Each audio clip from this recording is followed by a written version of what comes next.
Hello there guys, welcome back to Younes Talks Football, welcome back to a brand new video. I hope all of you are doing well today. I am giving you what you guys have suggested. Yes, you guys wanted tier list videos and you told me about it in multiple comment sections. I can go back quite a while and I didn't do it. This is my first, but because it's the international break and because I asked you guys yesterday on the community tab, what tier list videos do you want? Well, I'm giving you the first of many. Yes, this international break, I will be giving you multiple tier list videos. It won't be every day because I will be giving you Chelsea news and football news and what's going on. But I'll try and give you as much as I can. And today we are starting off with ranking Chelsea managers during the Roman Abramovich era. So that's from Ranieri up until now with Thomas Tuchel. I've got 5 tiers ready. Before we get into them though, I'm going to ask you guys if you are new, hit that subscribe button, hit that notification bell to be notified once I've uploaded. Smash the like button if you do enjoy this video. I mean, you guys suggested this. This is what you wanted to see. I'm giving the people what they want. So I'm expecting a thumbs up. Anyway, if you do, much appreciated. Thank you so much. Don't forget to check out my Patreon as well. Patreon.com/YTF for extra exclusive Younes Talks Football content, including Younes Reacts, which I uploaded yesterday for you guys. So go over there, sign up. If you do, much appreciated. Thank you so much. And enjoy. Let's get into this. The 5 tiers that I have come up with for this video include elite, accomplished, respected, poor, and in the bin. I think the last one speaks for itself. Basically, it should never have happened. But let's get started. I've got all the Chelsea managers under Roman Abramovich lined up in chronological order from when they were hired up until who we have now. So let's get started with the first gaffer, Mr. Claudio Ranieri. Tinkerman, as we originally called him, and then everyone else started to call him. Claudio Ranieri, I'm going to put in respected. I think it's fair. He didn't accomplish a lot. Let's have it right. But he was very well loved and he was very well respected. And before the Mourinho whispers started that we knew we were getting Mourinho from Porto, Champions League, this, that and the other, Ranieri was the one that many Chelsea fans wanted to keep and hold on to. And Mourinho will tell you that himself when he was on King's Road. And King's Road is one of the roads adjacent to Stamford Bridge, to the stadium, just in case you haven't been to London and you don't know.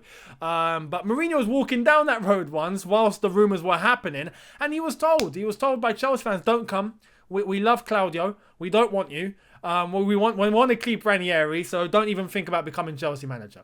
And then what happened? He became Chelsea manager. And then, you know, the rest is history. We're going to get to Mourinho. But Ranieri didn't actually do much, if we're being completely honest, but it just felt good. He was very well respected, very well loved, had a great character, had a good bond with the players, had a good bond with the fans. I'm going to put him in the respected tier. We move to Jose Mourinho the first time. So I've got his first stint and I've got his second stint later. We have to separate the two. The first stint, Mourinho, there's only one tier. He could have his own tier. He really could have his own tier, but I'm not going to do that. He is an elite, an absolutely elite. Mourinho coming the first time, he came with this energy, this swagger, you know, pure swagger. He wasn't looked at as arrogant. He was looked at as, whoa, this guy backs up every single thing he says. Everything he wants and sets out to do, he does. This guy should not be messed with. And everything, honestly, his ego was like this. He just won the Champions League at Porto. He came to Chelsea. He was like, look, I am the special one. And look, my team have great players and they have a top manager. And we are going to do this. We are going to do that. And we did. We were untouchable. We were absolutely untouchable. It felt like no one could beat us. We were literally feeling unbeatable. And we were, except for that stupid 1-0 loss away at Manchester City. That should never have happened. If not, we would have been invincible too. And we would have done it better than Arsenal the season before. So, you know, keep that in mind, Gooners. Keep that in mind. But Mourinho, first time, goated. Absolutely goated. So he goes into elite. We were very unlucky to not win a Champions League under Mourinho that time. Absolutely unlucky because we made 2 semi-finals. One of them we were just unlucky, penalty shootout against Liverpool. The other one, we were robbed. Liverpool with the ghost goal. They went to the final. They beat AC Milan. But I really believe that year we were the best team in Europe. Hands down, we were the best team in Europe. So it's unfortunate. Anyway, Mourinho, go elite tier. We move to Avram Grant. Avram Grant, I'm going to put poor. And I'm going to put poor because we had a great team. You know, Mourinho built it. There was a couple of issues. All of a sudden, he wanted a new challenge. Chelsea thought, changed the manager, this, that, and the other, and he'd left. But we got Avram Grant in as a temporary fix. We had a top team. We were in 3 finals. We were technically 3 finals. So we were second in the Premier League, fighting for the league title, on the brink of winning it. We could have won it. We didn't. We were in the League Cup final against Tottenham. We lost that somehow against Tottenham. And at that time, they weren't even that good. But anyway, we lost to Tottenham. We were in the Champions League final against Man United. We bottled that one. Obviously, the penalty shootout, the slip, but 3 finals. And we lost every single one. That's just unheard of. Avram Grant, poor. Should not have happened. Simple as that. Scolari. Scolari is a weird one because he is a good manager. He won the World Cup with Brazil, for goodness sakes. You can't be crap and win the World Cup with Brazil. I mean, albeit it's Brazil. But still, Scolari, top manager. But at club level, at Chelsea, it just did not work. Even though it started very, very well. And hence, he had the record for going unbeaten since joining Chelsea Football Club. Thomas Tuchel now holds that record. Thank you very much. But Scolari had that. But it went pear-shaped. It all went completely wrong. And he couldn't speak a word of English. Let's have it right. So I think his communication was completely all over the place. Maybe the players just blagged it. But I am going to put Scolari... I'm going to put him, I want to say in the bin. Because, yeah, I'm going to put in the bin. Because that should not have happened. Realistically, look, it should not have happened. It's as simple as that. It went completely wrong. He had no fix. He couldn't talk with the players. It just, communication was all over the place. In the bin. Just a match that should not have happened in the first place. If he didn't have the skills, at least the language, or at least a sign that he might pick something up. He didn't. All the months he was here, his English remained the same. Basically non-existent. So... yeah, Scolari in the bin. We moved to Gus Hiddink. Gus Hiddink was brought in as an interim. And I've got him split as well because he came back later. But Gus Hiddink the first time, I am going to put accomplished. And I'll tell you why. Because he came in at a time where, as I've said, under Scolari, we were a bit all over the place. And he brought back a little buzz. And I remember going to an open training session when Hiddink was in charge. Albeit he was there for just, a few months. But... there was a nice buzz and there was a nice atmosphere at Chelsea, and it went on to prove itself. We went to the Champions League semi-final again, but this time, instead of reaching the final like we did the season before, we were robbed. Yes, that was the year 2009, UEFA Lona, 4 penalties, Drogba coming to the camera, it's a disgrace, it's a disgrace. Gus Hiddink was in charge and we were done. We were completely done, cheated out. We should have been in the final. We could have gone on to win it. We didn't because we got robbed. But in the FA Cup final, we won that. We beat Everton. Frank Lampard scoring from outside the box. I remember that. But Gus Hiddink ended that fantastically. So I'm going to put him as accomplished. Was set out to do a job and done it. Won the FA Cup. Could have got far in the Champions League, but that was out of his control. So I'm going to put him as accomplished. Carlo Ancelotti came after him. And my goodness, what a great hire that was. I'm going to put him elite. He goes alongside Jose. Absolutely. Because... he should never have been sacked. Never have been sacked. At least with Mourinho. Even though he shouldn't have been sacked. But he wanted to go and get other challenges done. He wanted to go to Italy at some point. He wanted to go to Spain at some point. And he went on to do all of that. So fair play to Jose. But Ancelotti, he was sacked in the tunnel at Everton. Honest, Roman, what are you doing? And that was the one decision that till this day, all Chelsea fans hold against Roman Abramovich. Like, you are flipping mental making that decision. What is wrong with you? He'd won the double in his first season in charge. You know, what more do you want? And it was a flipping good double too. He managed to change a defensive playing Chelsea, or a team that was built under Mourinho and, you know, going forward, only knew how to counter-attack and how to defend very well. Carlo came in and we turned into attacking machines. We could not stop scoring goals. We legit could not stop scoring goals. 4-0 here, 5-0 there, 6-0 there, 8-0 there. We just couldn't stop scoring. It was a season that Didier Drogba got his most goals in a season at Chelsea. And that speaks for itself. Carlo Ancelotti winning the Premier League title and the FA Cup in the same season had never been done at Chelsea before. Is the first man to do it. How he was sacked in the tunnel. Completely ruthless, I have no idea. But for me, he goes into the elite here. We move into the next manager. And the next manager is why I started YouTube. So if you want one person to thank as to why I'm here now today doing this with you guys, you can actually thank this guy, because I started my first channel, my Younes HH channel, and I didn't have any intention of being a YouTuber or coming on here and talking about YouTube on YouTube. I didn't have any intention to do so. But I wanted to get a message out. I thought, let me do a video, get a message out to the club to get this guy out, because this guy is ruining our team. And it's AVB. Andre Villas-Boas, I am going to put him in the bin. Despite the fact that he is the reason why I'm here at the moment. So he technically should be here as elite, because I wouldn't be here if it wasn't for him. But, him and his bad job.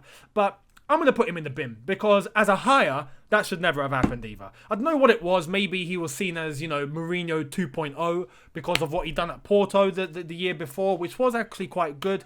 But AVB at Chelsea wanted to get rid of all the senior players. Drogba, Lampard, Terry. Bench them all. I want to start a new youthful team. What was he thinking? Absolutely all over the place. And yeah, I wanted him gone. Many fans wanted him gone. Should never have happened. Was way too young. And I'm putting him in the bin. We move on to Roberto Di Mateo, who came in halfway through that season when AVB got sacked and done the unbelievable. Yes, he done the unbelievable. He'd won us the Champions League. Now, he done the one thing that AVB didn't do, which was use the senior players, which is why I think we went on to win it. But Di Mateo, it ended badly for him. The next season, he was actually offered a 2-year deal, and after about 10 games, he was fired. And I was shocked because of what he'd done the season before, but we weren't convinced that Di Mateo was going to be the long-term guy to take Chelsea forward. We kind of knew it was going to end at some point. So I am going to put him as accomplished. I'm going to put him as accomplished, not elite, despite winning the Champions League. Because as a coach, we just knew that he wasn't, top tier. But in a few months, he got the squad together and he done the impossible by winning the Champions League and the FA Cup. So fair play to Di Matteo. So I'm going to put him out as accomplished. He done what he was set out to do. And yeah, we won what we had available to us. So I'm going to put him as accomplished. Next was Rafa Benitez. Rafa Benitez, I'm going to put as accomplished as well. Everyone under God's hot sun was against this hire. Every Chelsea fan. No one wanted Benitez, me included, because of previous comments that he said as Liverpool manager about Chelsea. And yeah. In the end, though, despite, the names he was called and all of that, he stayed professional. He stayed calm. He got all the players on side. He done very well with them.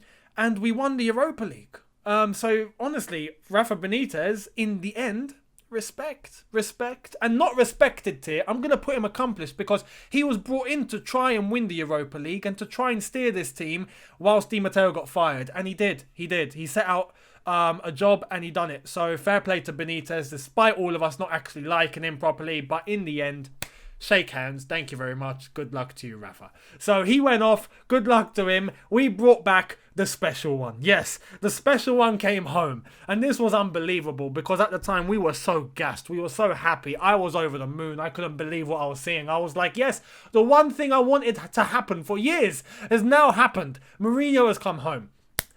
I am going to put second stint Mourinho as accomplished. I'm not going to put him as elite because it ended really badly. Really badly. But he'd won the league title with us. He'd won the Premier League title with us. And for that reason, he should probably be put in elite. But that third season where it went completely wrong. We were in 16th. And now we know the details of what was going on behind the scenes. Well, he did have a part to blame at the end of the day.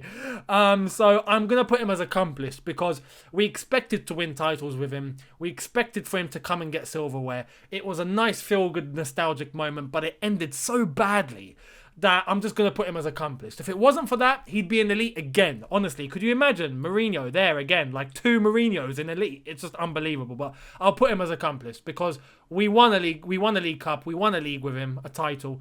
So fair play to Jose. And he's still our greatest ever manager. So much respect. Despite the fact he's at Tottenham now. And we'll be a little bit happier with him once he leaves that club. But no disrespect to Spurs fans. You know what it's like. But Mourinho accomplished. Gus Hiddink was brought in because we were 16th. And, he done well the first time coming in as an interim. And we thought, yeah, he'll do it again. Well, not really this time. This time, we got loads of draws, basically. We didn't lose. But we didn't win either. And he kind of just steered the ship because everything was completely in disarray. So I am going to put Hiddink as respected. Respected because, as I've said, we got loads of draws. We didn't lose, which we were. We were doing a lot of losing that year. But all of a sudden, that turned to loads of draws. He got us from 16th to 10th, which is something, I guess. And we like the guy. He's a nice guy. So, Gus Hiddink, respected the second time. We moved to Antonio Conte. Antonio Conte, I'm going to put... this is tough. Now, you know what? Elite. I'll put as elite. Why? Because his first season in English football, he thought, you know what? I've had enough. After a few games, we lost to Arsenal. He was like, I'm done with this. Go to a back three. And he brought this new system that no one had seen before. Worked like a charm. We won the Premier League title. Next season, we win the FA Cup. And despite the troubles that we had between Conte and the board, Marina, ROman and all that, it just kicked off. It kicked off big time. And it wasn't actually anything to do with the players. It was to do at board level and, you know, off the pitch. It just went really wrong. So, Antonio Conte, despite all of that, won the FA Cup. And he kind of, you know, gave two fingers up and was just like, yeah, you know what? I still want a trophy. You're getting rid of me. You don't want to back me with transfers and the men that I want. I still got you a trophy. So, ha. And that was kind of the feeling when he left, you know. But despite that, 2 trophies, 2 seasons, Premier League, FA Cup, he goes into the elite here. Has to. Antonio Conte, fair play to him. Maurizio Sarri now. Maurizio Sarri spent a season. Just one season. One season. After that, he thought, I'm going home. I've had enough of this. I'm going home. And I think it was because he was homesick. He wasn't actually sacked. That is a big, thing that many fans think. Not Chelsea fans, football fans think he was sacked. He wasn't sacked. He wanted to leave, so Chelsea let him go. Maurizio Sarri, though, managed to get us third. So we wanted top 4. We wanted the Europa League. Well, we got top 4. We finished third. And we won the Europa League by beating Arsenal in the final, 4-1. Absolutely superb. Wanted to turn us into an attacking team. Eden Hazard had his best season for me under Maurizio Sarri. So I am going to put him as accomplished because it was one season. If he had done more, then I would probably stick him in elite. But for me, he done the job. Despite the hate, many fans didn't like what he was trying to do. Many fans thought that he was just plain, no personality. And, he was homesick. He didn't like it here. He wanted to go. But he got the job done. So I'm going to put him as accomplished. Frank Lampard. I can't believe I'm saying his name as Chelsea manager now, honestly. Frank Lampard, we have to be honest. For the sake that it's Frank Lampard, I should be putting him in respected. Right? I should. And I'm going to leave him there for a little bit. But I'm not talking about Frank Lampard, the player and what he's done as a player. I have to talk as a manager. What he's done as a Chelsea manager. And that went really badly. It went really bad. The first year was actually good and he had all the excuses in the world. We got top 4. We just about nailed that. We had transfer ban. Eden Hazard had left. Youth players incorporated. And all of that. Really, really cool. But the second season went really wrong. Started off kind of well and then went really wrong. And that's where we are now. Now we have Thomas Tuchel, I'm going to come to. But Frank Lampard just basically did not have the experience to claw us out the situation or to come up with any ideas that were needed to try and get the team playing. Instead, many players were secluded, left to the side, started to get really angry, really upset. Bonds broke down, communication fell out, man management was all over the place, let's have it right. But I am going to leave him in respected. I thought about bringing him into poor. But for the fact that it was his first season, that I am going to say saves him here because of the circumstances and we managed to get top 4. The buzz was still quite nice. I'm going to leave him as respected, although his second season was poor. But for the fact that he's inexperienced, I'll leave him as respected. We move to Thomas Tuchel. And right now, I'm just saying, right now, he's here. I'm going to stick him in elite for about 10 seconds. Right now, the way that he's getting this team playing, if we were to continue this, we're going to do huge things and he will instantly become elite. But right now, I'm going to put him in accomplished. I'll leave him accomplished because he's got the team playing how we all want it, how we all want the team to play, how he wants the team to play. He's been here for a good amount of time. He's breaking records and we're doing very, very well. But we're still incomplete. We'll see what happens at the end of the season, and then going into next season, we could end up making a historic season. We could. We'll see what happens. But right now, he's getting the job done. So I'm going to stick him in accomplished. But the potential he has and the team, the way that they're playing right now, this could easily go to elite. So we'll see what happens. But right now, he's in accomplished. And there we are. That's your tier list. 4. Ranking Chelsea managers during the Roman Abramovich era. Let me know what you think in the comment section below about all of this. Do you agree with all of my choices? Do you disagree? Let me know. I'd love to hear it. Hit the subscribe button if you are new. Hit that notification bell to be notified once I've uploaded. Smash the like button if you did enjoy this video. I'm sure you did. You guys asked for it. So smash it if you did enjoy it. Much appreciated. Check out my Patreon. Don't forget patreon.com/YTF. I will see all of you guys tomorrow for a brand new video. Thank you all so much for watching. Have a good one. Look after yourselves. Take care and peace.